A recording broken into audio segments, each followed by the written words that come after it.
La photo aussi à l'honneur aujourd'hui dans Maghreb Orient Express avec vous, Youssef Chaufane. Vous êtes de passage en France, précisément à Pessac, près de Bordeaux.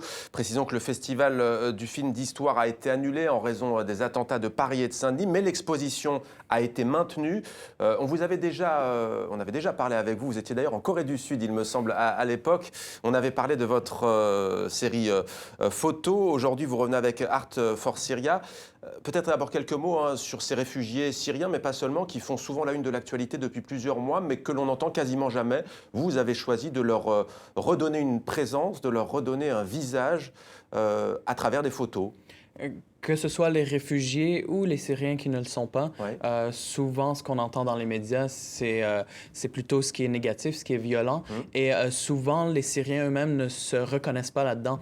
Et puis, avec ce projet photo, on invite les gens à découvrir la Syrie autrement. Et voilà, on a parlé de pont tout à l'heure. Avec ce projet-là, l'objectif aussi et de créer le dialogue. Et on est convaincu que lorsque les gens se parlent, lorsque les gens apprennent à se connaître, il y a peut-être des préjugés qui tombent et une harmonie qui se fait, une cohabitation. Votre famille est arrivée au Québec, à Montréal, lorsque vous aviez 7 ans, donc pas seulement les réfugiés. C'est aussi une part de votre histoire. Quel regard portez-vous sur ce que l'on appelle la crise migratoire, la crise des migrants de ce côté-ci de l'Atlantique en Europe ?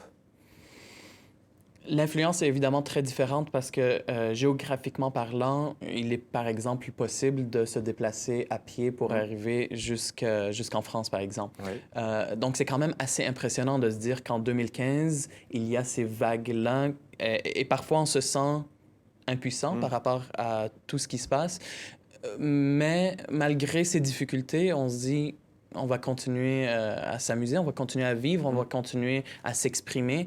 Et je pense que malgré ces choses qui sont tellement géantes, on arrive à faire des choses positives quand même. Alors les portraits, c'était intitulé Syrian Eyes of the World, c'est celle que l'on peut voir à Pessac. Il y a aussi Art for Syria. Pourquoi avoir choisi de délaisser quelque peu le portrait pour un côté plus artistique? On voit notamment un cœur dans vos photos, on voit notamment des édifices aussi et pas des visages humains.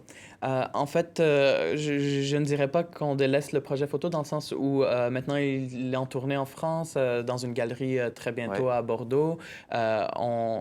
On va continuer le projet. On va aussi au Liban dans quelques jours pour commencer le repérage pour la création d'un documentaire. Donc, en parallèle de ce projet qui a toujours sa pertinence et sur lequel on continue de travailler, l'idée était d'offrir une possibilité pour les gens qui veulent aider la Syrie, les Syriens, mais qui ne savent pas comment faire. On a décidé de créer une boutique qui, pour le moment, est en ligne, mais finalement, éventuellement, sera dans des lieux physiques, d'acheter des œuvres d'art qui sont offertes par des artistes, peu importe où ils sont dans le monde.